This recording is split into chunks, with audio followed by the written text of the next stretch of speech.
Prodi Pendidikan Bahasa dan Sastra Indonesia. Saya di sini akan menjelaskan tentang ruang lingkup gangguan berbahasa dalam psikolinguistik, jadi selamat menonton.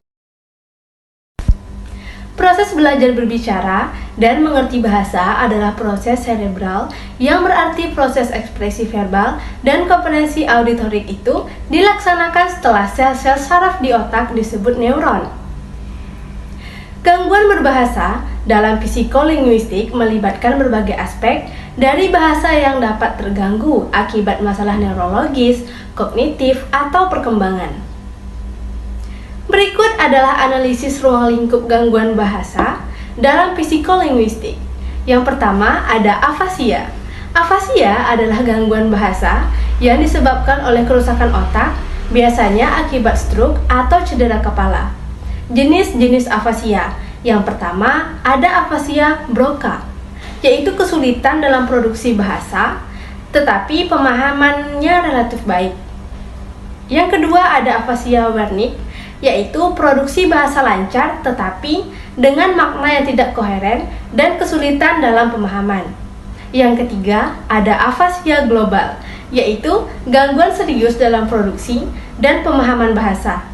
Lokasi kerusakan pada afasia ini biasanya di hemisfer kiri otak dan di area Broca.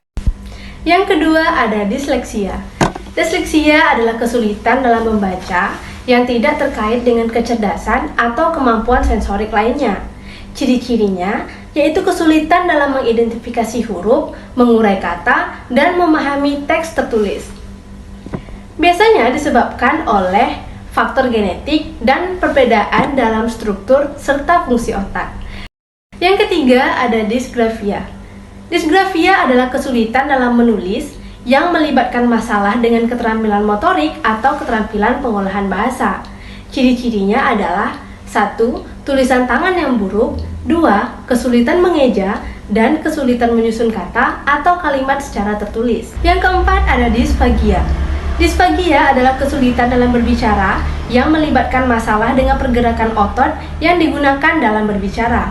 Ciri-cirinya adalah kesulitan dalam artikulasi, suara yang tidak jelas, dan ritme atau kecepatan berbicara yang tidak normal.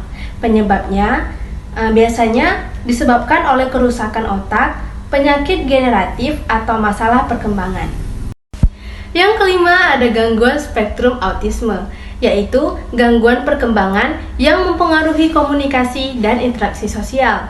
Ciri-cirinya adalah kesulitan dalam bahasa verbal dan nonverbal, pemahaman bahasa yang terlambat, dan pola berbicara yang tak biasa. Yang keenam ada gangguan perkembangan bahasa.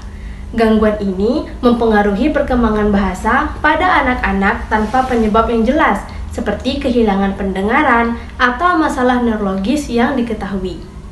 Ciri-cirinya adalah keterlambatan dalam mencapai tonggak perkembangan bahasa, kesulitan memahami dan menggunakan bahasa, dan struktur dalam kalimat.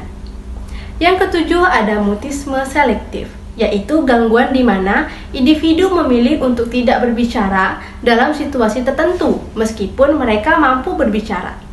Ciri-cirinya adalah tidak berbicara dalam situasi sosial tertentu meskipun berbicara dengan normal di tempat lain. Yang delapan adalah gangguan fonologis dan artikulasi, yaitu kesulitan dalam menghasilkan suara atau pola suara yang benar. Ciri-cirinya adalah pergantian, penghilangan, atau pengubahan suara tertentu yang mengakibatkan ucapan yang tidak jelas. Pendekatan psikolinguistik merupakan pendekatan dalam menganalisis gangguan berbahasa yang melibatkan studi tentang bagaimana otak memproses dan menghasilkan bahasa. Ini termasuk mekanisme kognitif yang mendasari produksi dan pemahaman bahasa, serta bagaimana kerusakan atau gangguan dalam sistem ini dapat menyebabkan gangguan berbahasa.